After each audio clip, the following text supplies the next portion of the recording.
everyone. Welcome back to Newfound Happy Hour. This is a podcast where I have a guest on most episodes and we talk about people in Newfoundland or from Newfoundland doing cool things or just sharing their experiences. It's usually bi-weekly, but this is a little bit late just because life has been pretty busy, especially in the summer. But this is part 2 with Becky and Jess. Last time we were speaking about how we're living life a little bit differently than our friends who might be in relationships. And we're talking some do's and don'ts when it comes to dating or dating apps, as well as making friends in your 20s. And in this one, we're continuing that conversation. I'm going to say a quick disclaimer again that a lot of the time we refer to men and women, and that's just because it's our experience.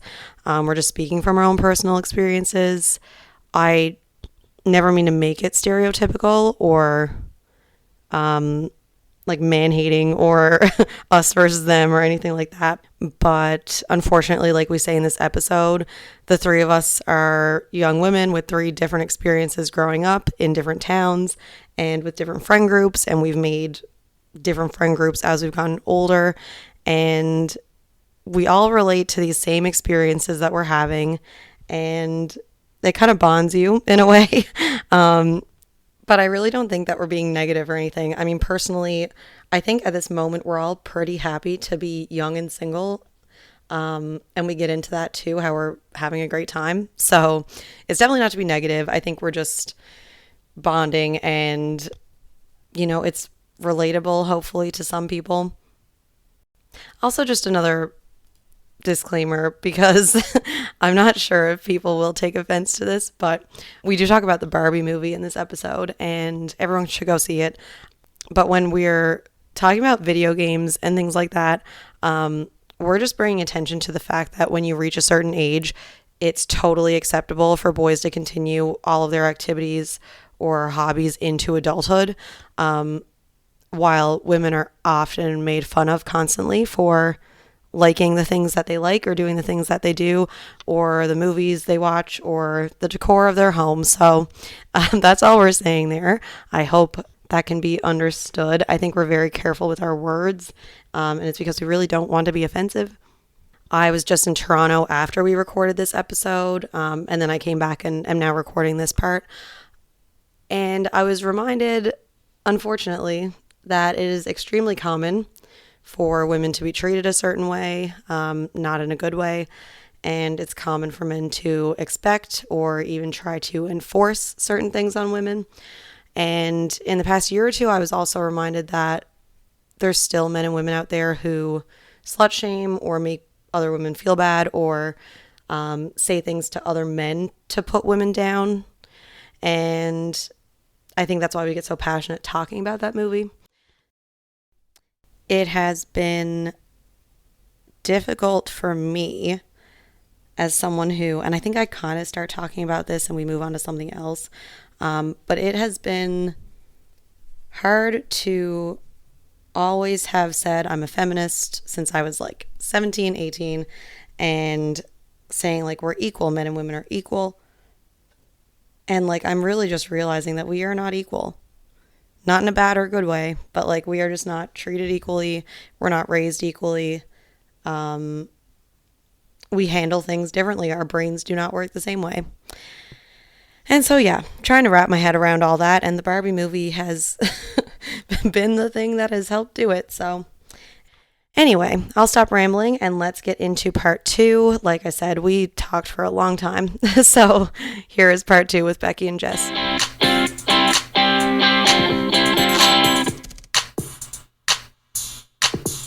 I just have like some current thoughts that I know you'd want to talk about. Like the Barbie movie is one. I feel like I kind of ranted on that earlier, but the 3 of us saw that, and then we were texting for like hours after, being like, and another thing, and another thing. Like, and the way that the hidden meaning behind this and this, like, it was so great. Yeah, there's so many times this week, honestly, or since we've seen it, that I've thought about that movie. Like scenes will just flash in my head. One of them in particular is like the second that Barbie leaves Barbie Land and comes to the real world, pretty much the first thing that happens to her is she's walking in the street and there's like a bunch of construction workers that are like catcalling her and like whistling at her. And that scene really stuck out to me for some reason because it's like the first thing that happened to her as soon as she went to the real world. And I don't have any like major comments to make on this, but it just feels like it's just so representative of like how most men in this world treat women like objects Mhm. and just items for their sexual viewing pleasure. And that's exactly what was happening to her in that scene. And I don't know what it was about it. I just keep thinking about it. And But I'm it's like, because it's so relatable. Like it so happens relatable. all the time. I used to work downtown, and anytime I was walking to and from work, there's always someone like There's yelling always, something or or like coming up trying to talk to you. yeah. Even when you're working, like that used to happen all the time. And I just wonder, like, because you see a lot of women posting about this movie and a lot of girls and a lot of moms posting about this movie, and you don't see any men. And I would love to know, like, do men think it's annoying? Do they have no interest in seeing it? Are they watching it and being like, what is the big deal? Mm-hmm. But I think that rollerblading scene also like hints at that because they're rollerblading down the street and Barbie like makes a comment. She's like, I feel like conscious of myself and not in a good way and I don't know why. And everyone is staring at her and Ken is like, I feel great. I'm getting so much attention and I don't feel that it's a negative thing at all. And I definitely don't feel like my life is being threatened or I'm in Mhm. danger. And Barbie's like, I feel like I'm in danger. Yeah, But I feel the that's undertone of such a violence. yeah. And I'm like, it's crazy that you can both be in the exact same situation. Women feel uncomfortable and men feel like it's amazing because everybody's giving them Hmm. attention and watching them. Hmm. So there's so many situations that men and women don't see the same. I think that this Barbie movie is probably one of them. I don't know if it's as symbolic to men as it is to women. Right. Yeah, there were many times, like, especially in the beginning of the movie, where all the Barbies were like, they ruled the land, right? Like, they were presidents, they were doctors, and like they totally supported each other.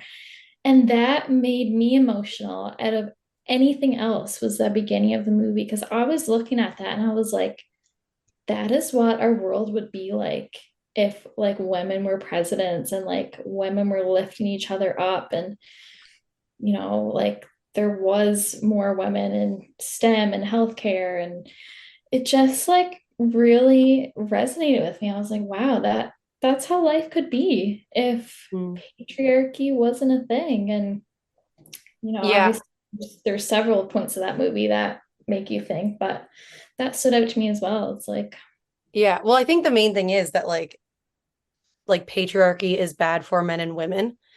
Like in the movie, like Ken suffers because of it. So does Barbie. So, like I don't know, like the scene that I liked was when she looks up and it's like Victoria's Secret models. And she's like, "Oh my God, the Supreme Court." yeah.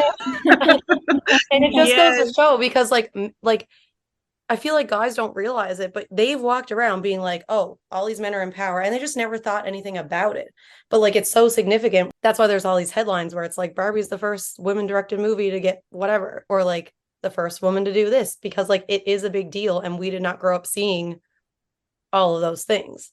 No, I think that's why it's striking a chord with so many people. It's like it's really pointing out what women deal with, and especially the scenes where like Ken turns into a dick, basically. It's like so relatable for women. And like when he's on the beach playing that guitar. And I've seen so many memes and stuff that are like, how many of you ladies have had to sit through men thinking they're so cool playing guitar? It's like, I have done that, but I never even thought of it like that before. Yeah.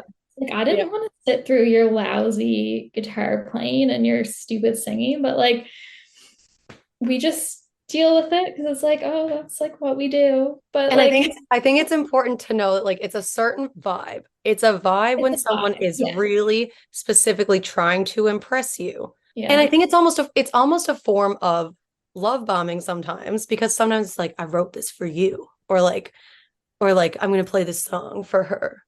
And it's like and then they like ignore you. Or Oh, like, I haven't had that experience, but like all I could think was when you're sitting watching someone play video games, and this is not at one specific person, this is at 20 different guys that I know, where you're sitting watching playing video games and they're like, yeah, this is so cool. And like they think that you want to be, we're all self-aware enough to know that you do not want to sit down and watch the Taylor Swift documentary with us. We know that. mhm. I don't know. Yeah, no, I totally agree. I feel like everything we're saying is so like two-sided. It is two-sided, but I just feel like women have had to suffer more at the hands of men than vice versa. Historically speaking.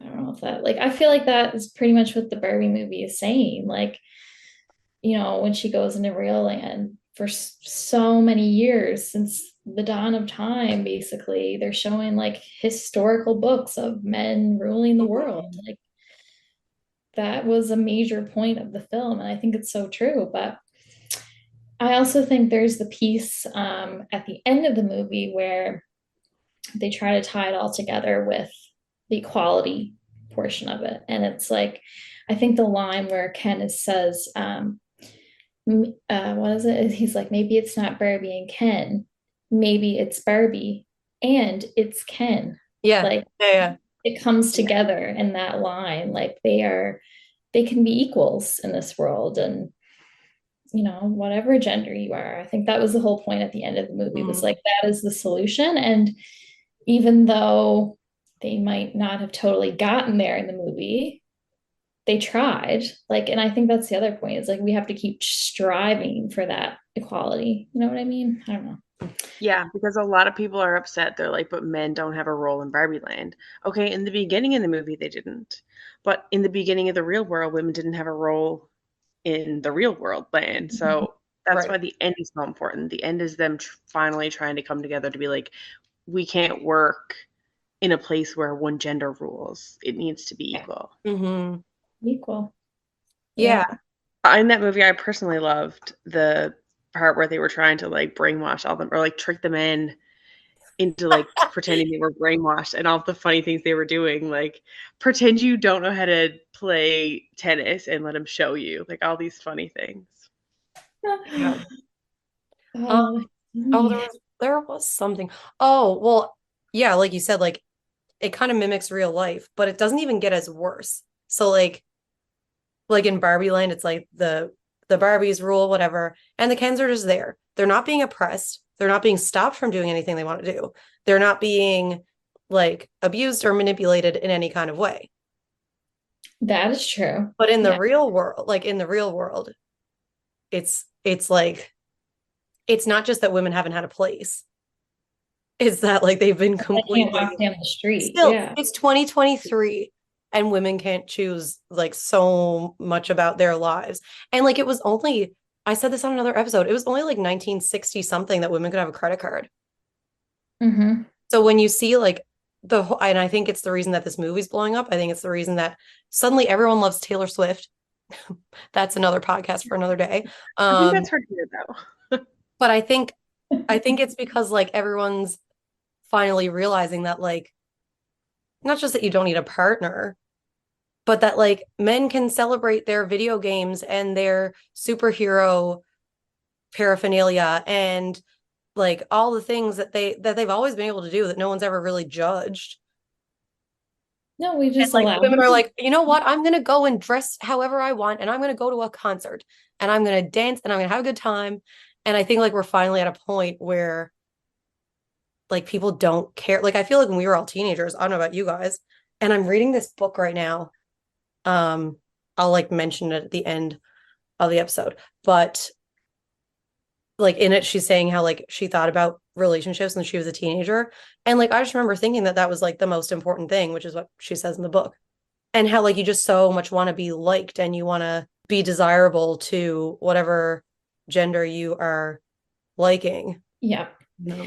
Yeah. And I feel like I feel in my soul like there is a massive shift going on. I don't know if anyone else feels this way, but I feel like there's a massive shift going on where women are finally stepping up. Like they're finally finding their place in this. I don't know how to word it. There's like this movement of female empowerment. Maybe that's what I'm trying to get at.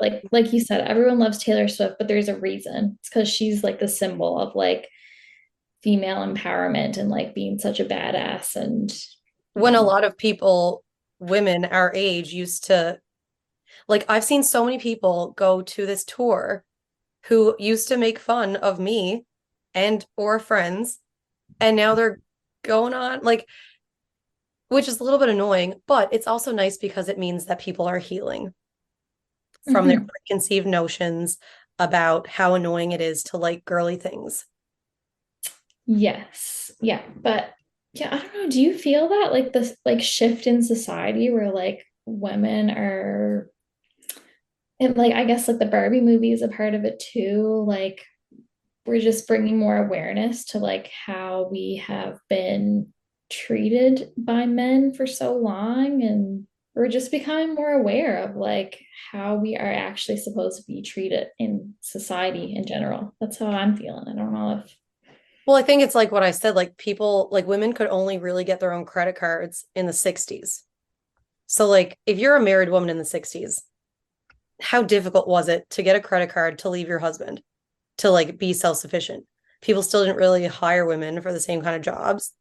So, yeah. like, I think it's only now that it is actually becoming equal that we actually don't need a partner. Because even like our parents, it was very rare for someone to be like, I'm not having kids, I'm not getting married. I feel like it's so much more common now. It is just statistically for women Mhm. to be like 30 and single. Like, and I Yeah. think that's fine because it's like things finally progressed. We are capable. We don't need to get married and have kids to have value. I guess Mm, that's where we're at, right? Like that's no longer where we find our value. I don't know if we want to go down the marriage and kids route, but I think we'll I'm be sure talking we have a lot forever to say on that. because that kind of leads into what women do you look up to right now? Ooh. I know I read that question and I was like, I don't know. um, I'm I not a big like celebrity. Like I don't have a lot of celebrities that I idolize. Mhm. It's hard to in this day and age. Yeah. Like I feel like the women that I look up to in my life now are more so like women that I work with. Like I left a job and came to a firm that has 8, 9 male partners. And that's really hard because it's hard to not have like a woman in power where I work.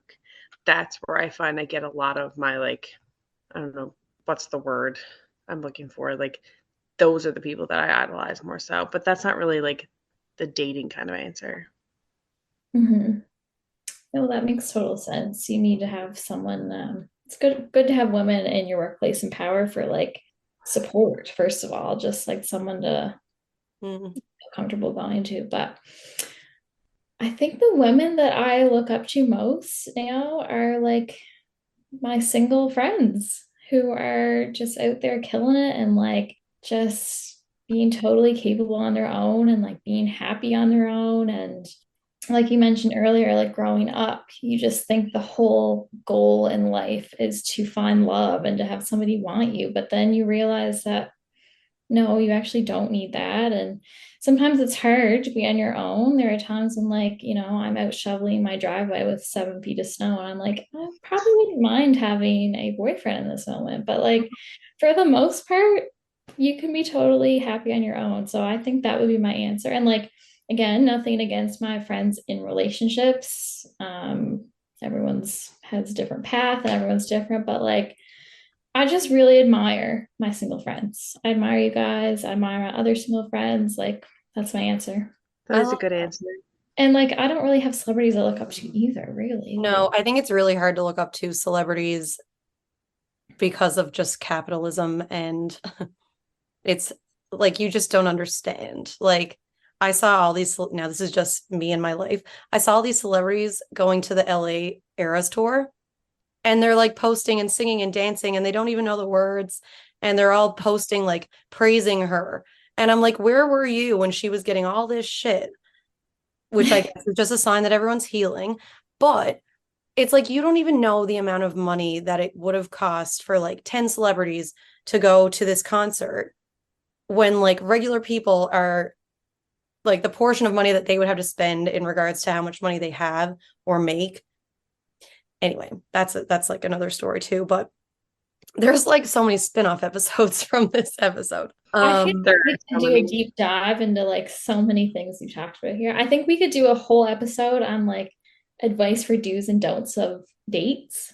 I think that'd be so cool. But anyway. I Yeah. know there's so many things we didn't touch on. I have an answer to your question of who the people that I Okay. look up to are. And I really think it's the girls gotta eat girls, Okay, that's right? what I thought you were gonna say. I don't know why it didn't come to me because the other day when I was listening to that podcast and I realized that Ashley is 40, like something just clicked in me. I'm like, wow, you being 40 makes me feel so much better about myself because she really lives her life. She wants to travel. She wants to do all the things that she wants to do. And it's not that dating takes a backseat because she's always actively dating, but she's never put so much pressure on it because she wants to do what makes her happy. So I feel like having people like that and like seeing what they're doing and living their lives makes me feel better because it proves that I can live my life the way I want to. Yeah, that's what I was gonna say. I was gonna mention her, but also and like kind of similarly, the Women on the Drama Queens podcast, like the One Tree Hill rewatch podcast. So like I listen to every episode that comes out on Mondays as well. So they like recap the episodes of One Tree Hill, which I was obsessed with, and then they talk about like what was going on in their own lives. And there was a lot of harassment on that show from the producer, and a lot of the staff on the show didn't do anything about it. Yeah, like it's just so interesting. Like every single episode, they're like, "Oh yeah, that was the episode where I was told I had to do this nude scene or I'd be fired," which like was totally illegal. But the pressure and like the what's the word? Authority figure kind of thing, like there was just nothing that they felt that they could do when they were only like 20. So yeah, like and they're also like around 40. And just like the stuff that they say and like the reflections that they have about being 20, I'm like, I feel like these people are big sisters to me. Cause like I listen to them every week and I like relate what they're saying to like work and life and all these different things. So Yeah. The yeah. other thing about Raina and Ashley is I find that they're so open about their lives and like it almost like makes me think about things in my own life as I'm listening to them. I'm like, I don't know how to word it. I'm not so open as they are about what they're talking about here. Like they're so sexually liberated is one thing. Like they have the Vibes Only app and they don't care what they say. They're just like But they're it's so talking real. It's it's like it's so almost what like Sex and the City did for women yes. back then, like because you did not talk about all of that.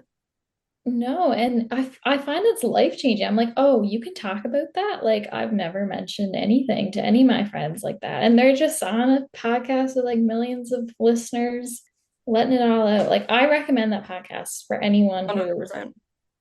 whether you're in a relationship or not, it's so good. Well, yeah, It because is there's good. times that like both of them have been dating people.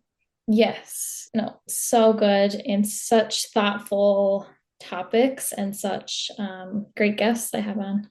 hmm The dating gap episode they did have recently really got So me. good. I bought that book, Why Women Freeze Their Eggs, and the Dating Gap book, because that is so real. Like there's been so many times that I've had well, not relationships, but like I've been dating guys and it ended because they realized that I want success in my career and my future and I'm going to be more successful than them or I already am and they just can't handle it. hmm I've Yeah. also had friends ask me being like, "Wow, so like the fact that you're looking for so much success in your life, does that make you worried that, you're going to have a hard time finding a man and like are you worried that you're going to have to be the breadwinner?" And like, "Why should that be a thing?" No.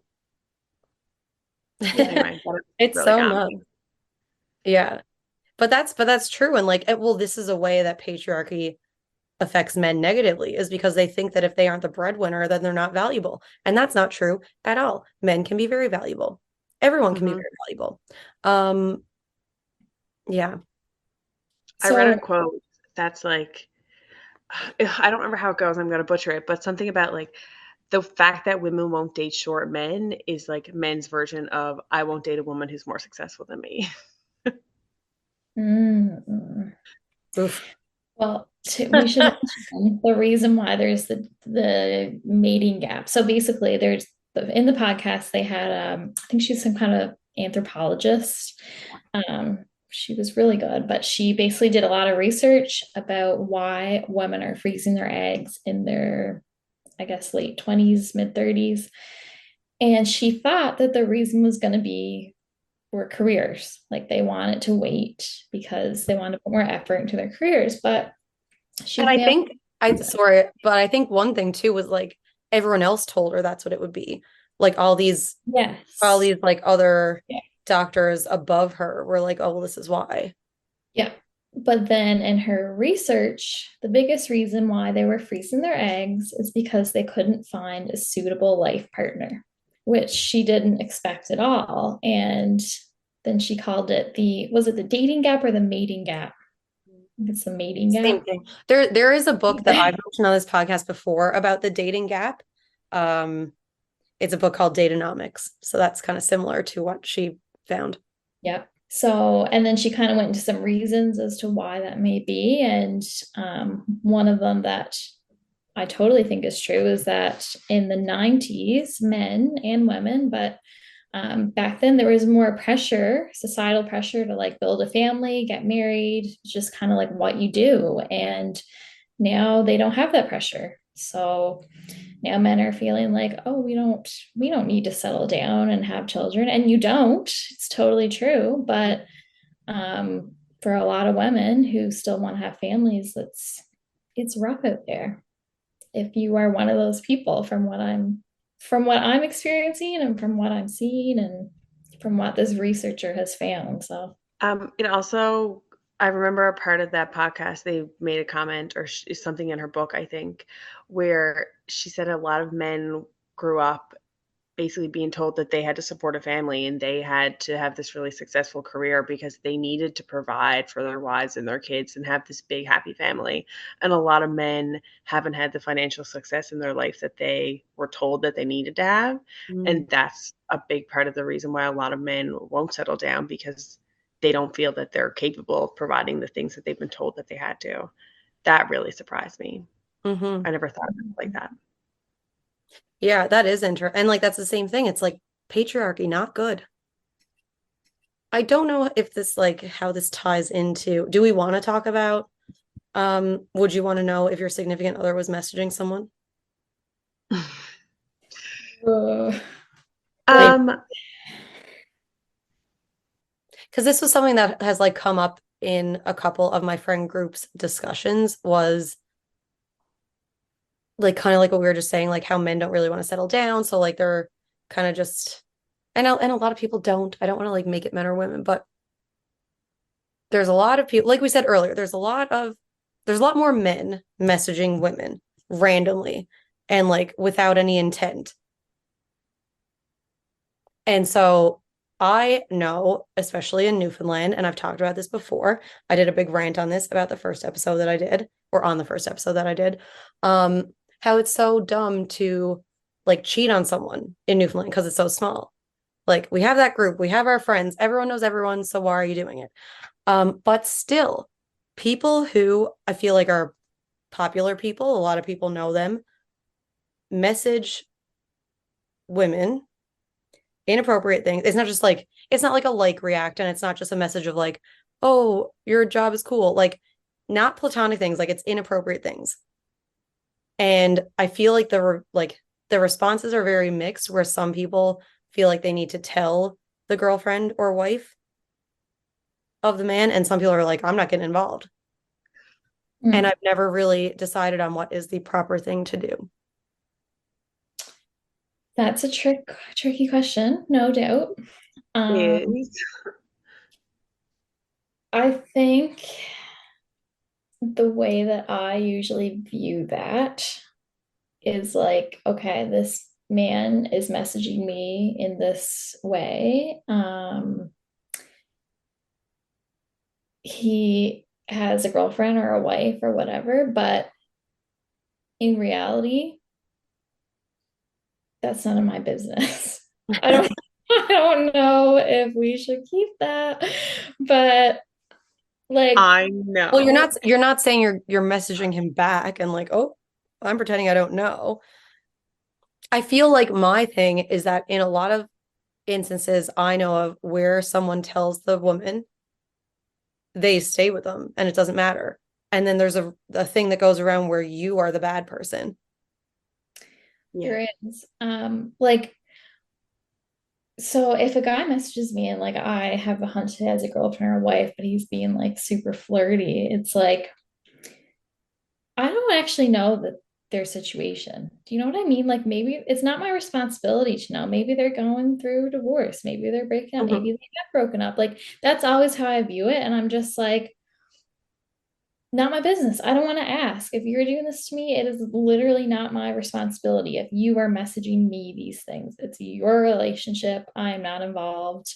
I'm Right. not here like actively trying to break up someone's relationship. Like, I think there's total difference if you're like actually seeing someone and they have a wife, and that's a different thing. But the Instagram DMs, I don't know. It's would I ever want my partner to do that to me?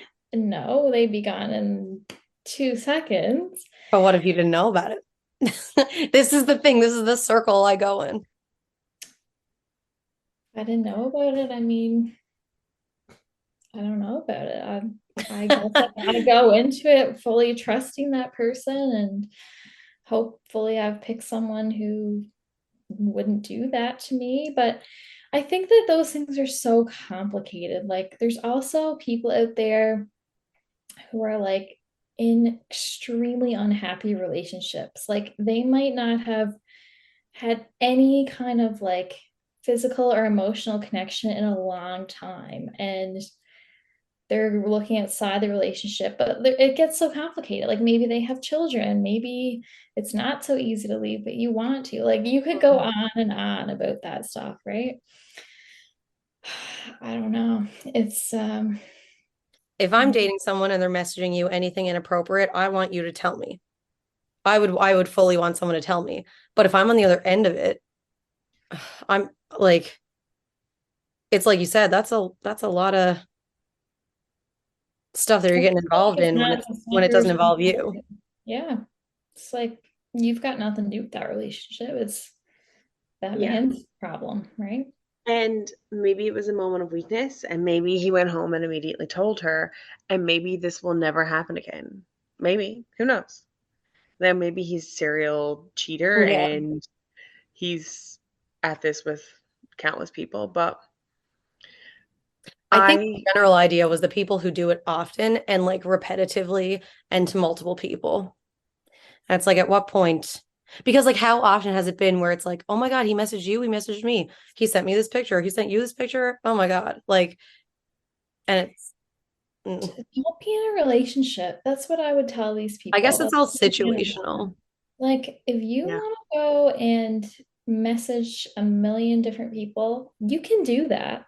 Just don't hurt someone in the process of it. Let them go. Like, and I've encountered this before where, like, I've gone on a date with someone and you find out later that they have a full-blown girlfriend or Yes. what at home. And I didn't know that. And again, not my responsibility, but like just don't be in a relationship if that's what you want. Or like at least tell the person if you're going on a date with them, like maybe you're in an open relationship, sure, but let that person you're going out with know. Let them decide how they feel about it. You yeah, know, it's I feel this is where I'm so cynical because like I've had people be like, oh yeah, guys, like we're in an open relationship. And everyone's like, oh, okay, yeah. And then it turns out it's not true at all. And so it's like, I don't mean to only be thinking about the bad things, but that's where I'm at right now.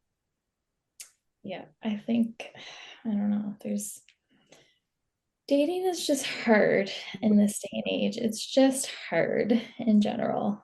Um, Yeah. I think that like some people have it easier than others, no doubt, but it's challenging in every sense of the word. Yeah, would love to know everyone else's thoughts on that, like anyone else listening. I would love to know everyone's thoughts on everything, but like I love hearing people's opinions about stuff Yeah, that please tell I'm us your opinions. We don't really know how we're doing. Like I personally don't know how we're doing. Like I want to hear feedback on yeah. people's thoughts. If do they agree with us? Are they like you're out to lunch? Like Hmm. I I want to mean, know. based on the amount of female friends I have, like we're not saying anything new to me. Yeah, exactly. These are not three stories of three girls that have no friends that aren't talking to anybody. These are collective stories of three Well, different sets of friendships. yeah, Like because we're we aren't even like like we aren't even really a friend group. We have become a friend group, but like I have my own friends, you have your own friends, you have your own friends, and it's like we're all relating to everything we're saying. Yeah, we all So, have the same kind of stories and and it's like if you think if you're listening, you think it's all bullshit, then I think I don't know. Maybe just like consider it for 1 second that our experiences are real. oh, they're yeah. real. Let us tell you, they're real. Yeah, I think if you're in like a happy relationship and you have been for a long time and you don't have any single friends, it might be easy to listen to us and be like, these guys, like, they're so out to lunch, like, they don't know what they're talking about. But to that, I say you're in a bubble because for us single people, it's dating can be fun. There's lots of good things about it, but I think for the most part, it's just hard. It's the word I describe it. Difficult. We kind of mentioned this earlier, but what's the most empowering thing you've done on your own? The most empowering thing on my own, I feel like, is probably like owning my house and all of like my house things that have come with it. Like I feel like the fact that I have my own house as a single girl, I feel that I can do anything now. Like I know that I truly got this for myself and I don't need someone in my life to like bail me out of situations or like Hmm. snowball my driveway, mow my grass, deal with things in my house when they break. Like I feel like handling this situation on my own has really proved to me that I can do anything on my own. And I'm sure that's because of the decisions that you made to get you there, right? Like your Yeah. education path. Yes. And not even just living on my own, but also the fact that I bought my house on my own and I've gotten to the point where I can support myself. Hmm. Well, it's probably the same for you, Becky, with that. Yeah, I would say a similar thing. I think that one of the most empowering things I did was when I left my relationship, my life honestly just flourished. And this is nothing to do with him at all. It's just that I didn't know at the time that I had to be on my own in order to find myself and for my life to just be all that it can be. And I think I had the courage to leave that and to know that that was no longer serving me. And I had no idea of just how much I was going to do in these last few years. But I think it's the same thing where, like, I wanted a downtown house. And in my last relationship, that just wasn't the plan. And I got my downtown house and I made it all that I wanted it to be. And I feel like the same thing as Jess said, like, I feel like I'm supporting myself. I have made solid decisions so far. And I've just done so much that I know if I was in a relationship, I never would have done. Like I've started so many little side gigs. Hmm. I've been doing the champagne lady, like renting out champagne displays and having so much fun with it. And just meeting new friends and like going on trips by myself and doing things that I never would have done had I been in a relationship. And again, it has nothing to do with that person. It's just I didn't know that I had to be on my own to feel this full in life, I guess. Um, and so that's my advice. If you're in a relationship and you feel like on the other side of it, there's a better life for you, even if you're not sure. And I think they said this on the Raina and Ashley podcast too, where they say, like, congratulations, you're about to thrive. Mm.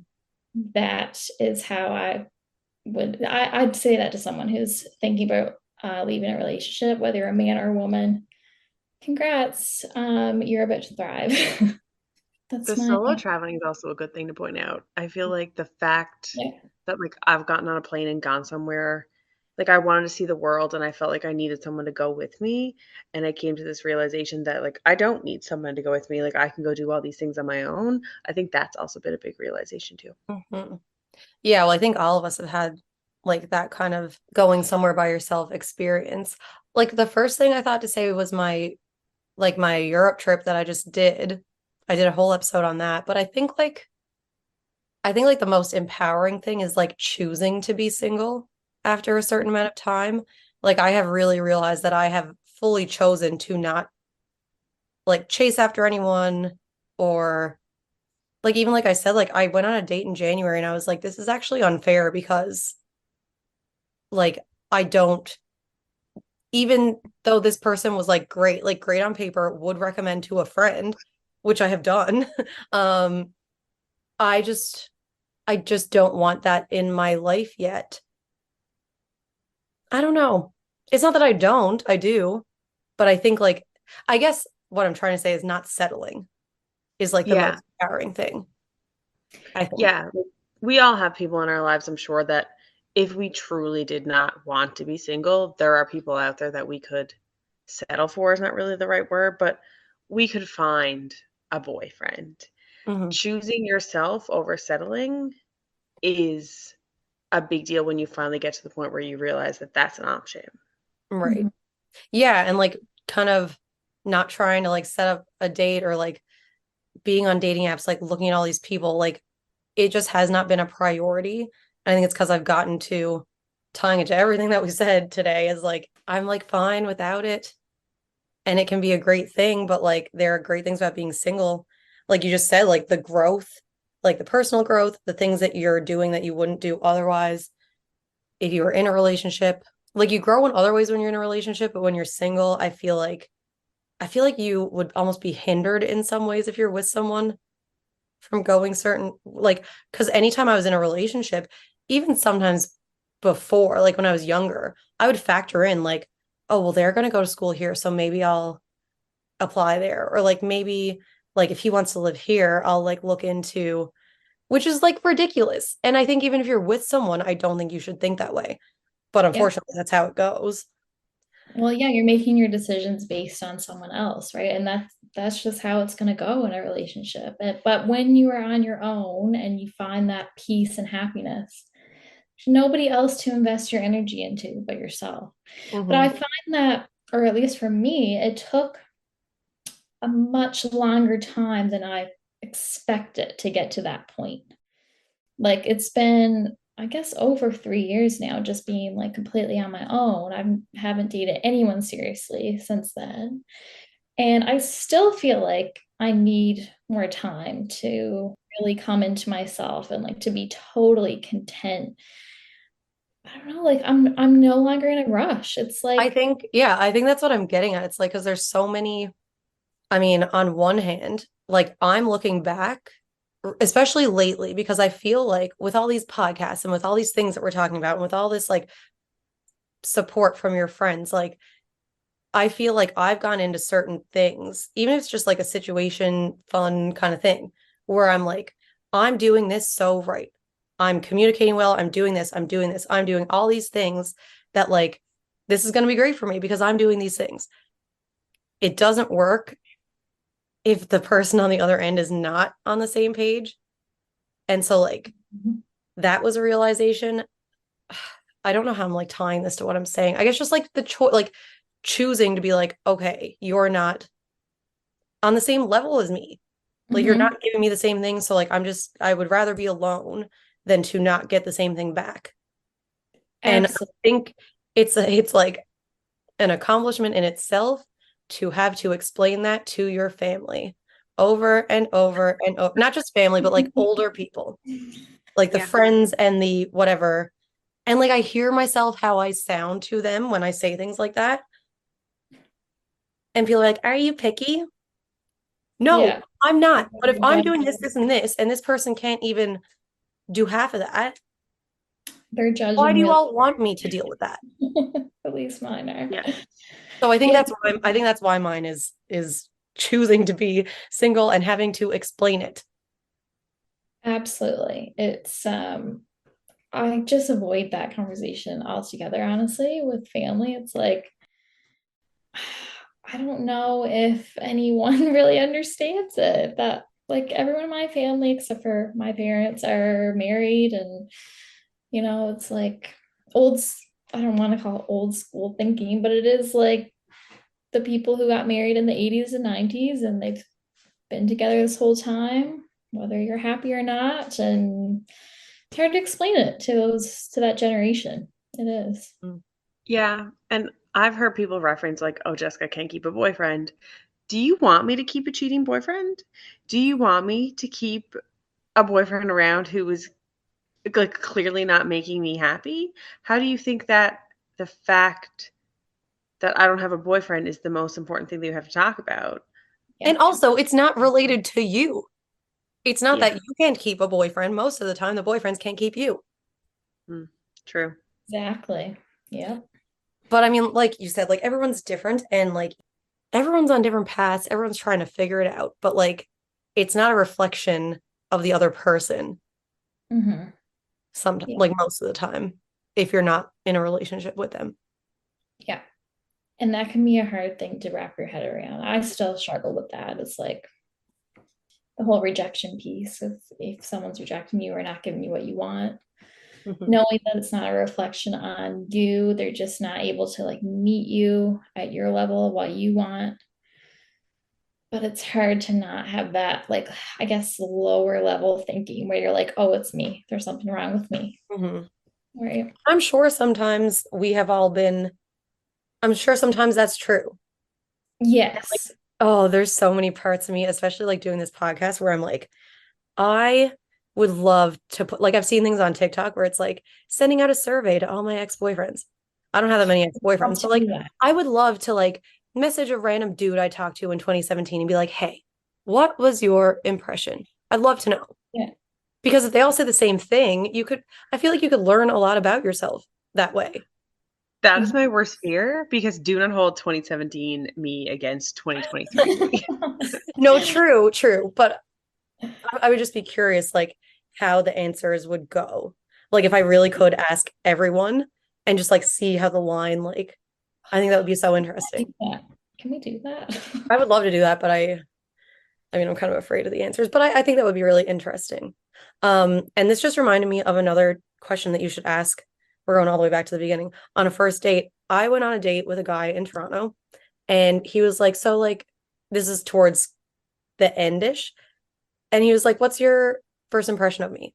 And then like he said about me too. And like it was like a good conversation starter. Yeah. Okay. I Yeah, can I was see like, that. that's a good question. Yeah.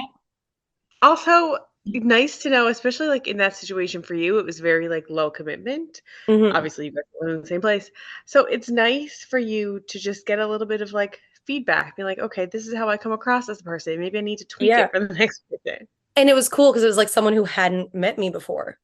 Yeah. So like I think that's really cool. But I don't have any other questions. The only thing is like how I usually end, which is giving advice.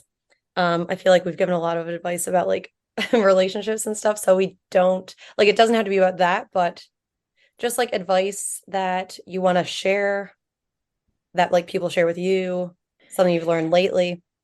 I feel like one thing that I wish somebody had told me, I don't know, 5 years ago is that I didn't need to be like really down and out on myself because I was single.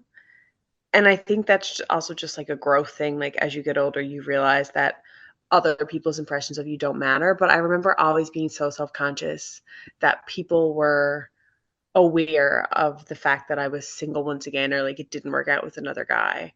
I feel like I wish I had let go of that feeling of like insecurity a lot like earlier than I had. Good tip. That makes sense. So true. Yeah. I think I saw on Oprah a few weeks ago a great piece of advice about life in general, but can also be tied to dating. Oprah said, how do you know you're on the right path? And she said, you know you're on the right path when you stop betraying yourself. And I had to think about what that Mhm. meant, like for me in particular. And in terms of dating, I would say I would have to stop allowing men or just people in my life to treat me less than I think I deserve. And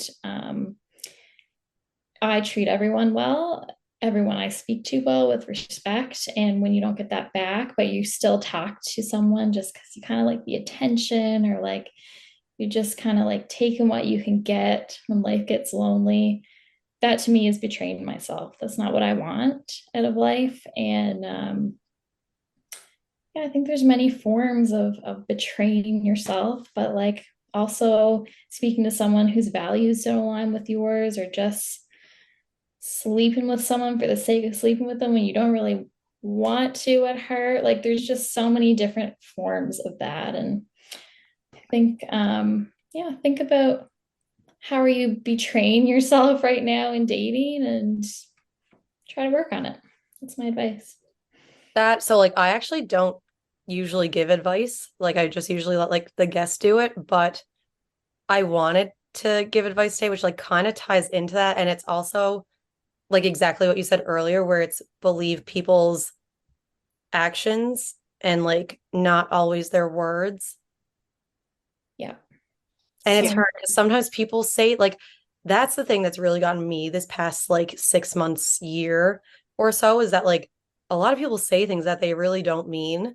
So like that's like been a hard thing. But yeah, because I always try and like think about if there is people younger than us listening to this because that's the way I look at like Girls Gotta Eat. That's the way I look at that Drama Queens podcast.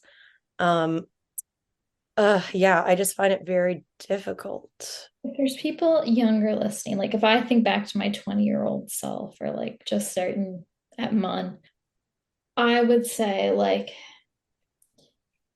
first of all, your prefrontal cortex, I don't know if that's the right term, but it's not developed. It's not developed until you're 25. And I don't know if you guys experienced this, but when I turned 25, I felt a shift in Hmm. myself. I Hmm. felt like I was making way better decisions, like in every area of my life.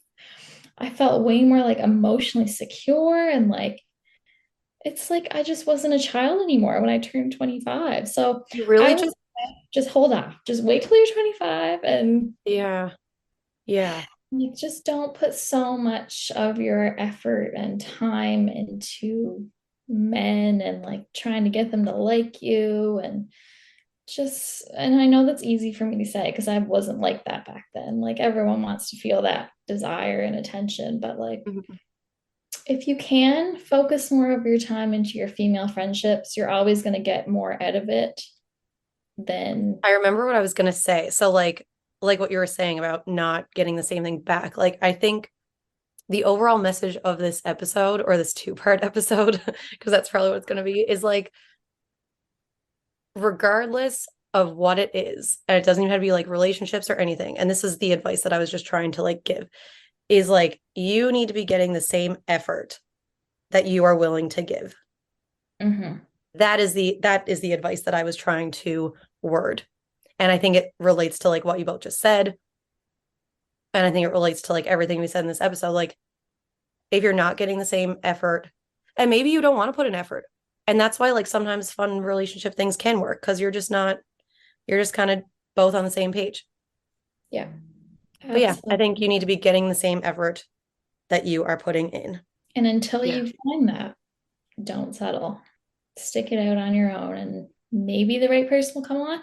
And that's another thing. Everyone always says, like, oh, your person's going to come along. Just wait. They might actually not. Do you know? I've come to peace with that. Yeah. No Yeah. one ever talks about that. It's like your person might actually never come. But I think And it's so fun. Like it's kind of fun not knowing right now. it's so fun not knowing. But I think it's important to be prepared for if they never come. Like, just be like, okay, Mhm. I'm happy. If they never come, I'm gonna die Mhm. happily. Like, we don't Well, need. also, not to like make it super dark, but like there's people who their spouses die really young or leave them, and like sometimes things don't work out, and you find yourself on your own again for a bunch of different reasons. So, yeah. Oh, I feel like we've hit so much. People are gonna be like, there are just bouncing and And if nothing We works out with anyone, all of DM some random single girls on Instagram because you will be fine. yeah, we're all available. So, if there's any decent men out there who enjoyed what we have to say tonight, send us a message I throw it out there and a lot. claim the Like, I'd love date. to know a guy's perspective on this. But no, I think this was a great two-part episode, and I loved it. I hope that people can take something away from it, and I genuinely want to hear what people have to say. yeah, but thank you guys for doing this and just for sharing, because like I know it's not always easy. It's I, also definitely like a personal conversation. I can see how it would be hard to put your thoughts and feelings out there on these kind of topics. Mhm. Yeah, they're not easy things to talk about, no doubt. Like, I was hesitant to do this podcast because you're speaking from such personal experience, but I think it's important conversations. I think we've got to like just keep sharing what we're dealing with, and Mhm. most of us are going through the same struggles, and just hearing someone else talk about it, this can be so refreshing. Yeah, exactly. Well, I mean, like that's the experience that we've all had with like other podcasts and other like people that we know. So Yeah, Yeah. we're just sharing the knowledge sharing the or the knowledge. venting.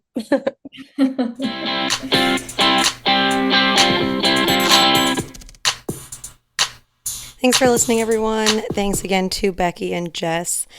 Stay tuned for hopefully the next bi-weekly episode. I'm really trying to get back into doing every 2 weeks, especially now that summer's kind of winding down and the Virgo in me needs to get back on a regular schedule and a routine. So hopefully the next one will be in 2 weeks. And you can always follow me on Instagram, Facebook, and TikTok at Newfound Happy Hour.